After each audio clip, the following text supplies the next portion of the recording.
Hannah was a model in last year's show, and their family participates in camp. I will let Kelly tell you their story. Thank you, Kelly. Thank you. It's gonna be tough to get through this, but I'll try. I'm a mother of 3 girls, Haley, 22, Hannah, almost 16, Helena, almost 12. I've been married to my husband, Vance, for 28 years, and I would say my life completely revolves around my girls. We are a typical family, busy with our typical activities, school and work, but everything changed in the winter of 2014. Hannah had started her first year at junior high, and she started having fevers and flus and getting pale and losing weight. We just chalked it up to the bugs going around. The final straw came though, and she vomited on her desk at school. So I insisted the doctor see her that day. I suspected something was wrong, but I had no idea. I had, in my wildest imagination, I didn't expect to call at 10:30 that evening to get Hannah down to the emergency room immediately. So we rushed her down to the room. Blood draw results had determined that she needed a blood transfusion. The moment we arrived, they took her back to the room, and the grim look on the doctor's face will be burned into my memory forever. And they led my husband and I out to the hall. Word cancer came out of his mouth. I glanced back to the room, to the crack in the curtains to see Hannah talking and visiting with the nurse, and my mind raced. I felt like I couldn't breathe. My head was spinning, and I tried to pay attention to the doctor as he told us the next steps. There would be hospital admittance, bone marrow biopsy, and the oncologist had been notified.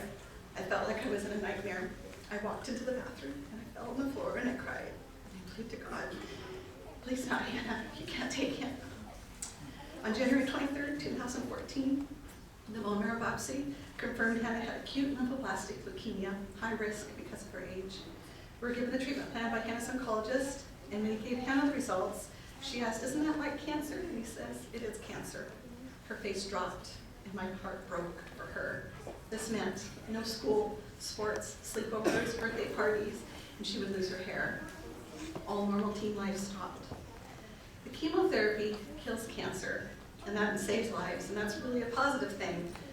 But that was the only positive thing about it. The chemo side effects were brutal at times. They produced long hospital stays, many clinic and ER visits.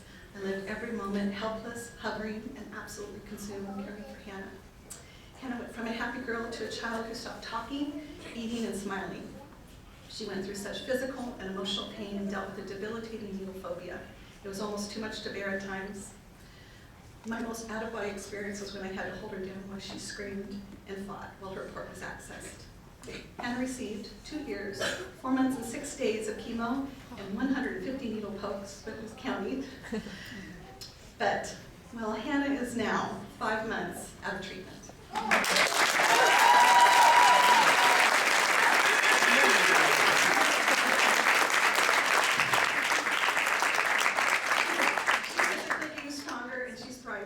She's living life to its fullest, and she's come out the other side of cancer as a confident, strong survivor with a purpose. Hannah has chosen her career path and is actively setting up her future to become a pediatric oncologist.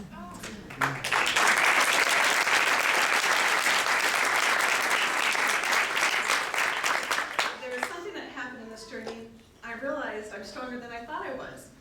I could find a slice of joy and hold on to it even on the worst days. And we found out we had humor and really bad cancer treatment jokes. I'm sure when you can relate that have dealt with it. But another side note to all this was Helena, my 9-year-old at the time, and she was a mommy's girl, and she had to grow up overnight.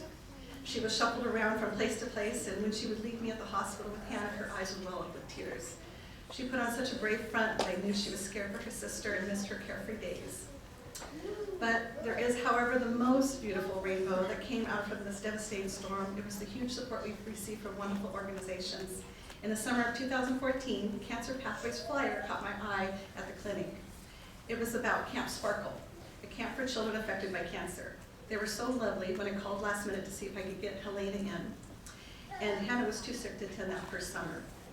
So I had no expectation about camp, but that first day I picked her up, and that afternoon she came bouncing out the door, talking nonstop about her day and her fun that she had and the friends that she had made. This camp wasn't just a little fun summer camp for her. It was kind of a miracle, really. She had a voice. Her words and her feelings were important, and she wasn't alone. She was with kids and counselors that just got what it was like to be a sibling of a cancer patient.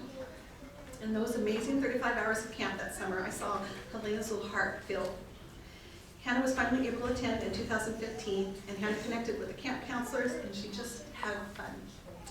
For me, because every breath I take is for my children, and every one of their pains and joys I feel, I was so very thankful for Cancer Pathway that think about my children and my family and want to help us. Last year, Hannah was invited to walk this runway with Survivor with Style. She looked and felt like a princess. Yes, she did. And she absolutely knew this she walked. She was beautiful. She was confident. Thank you, Cancer Pathways, for giving her this gift and for making her feel so special.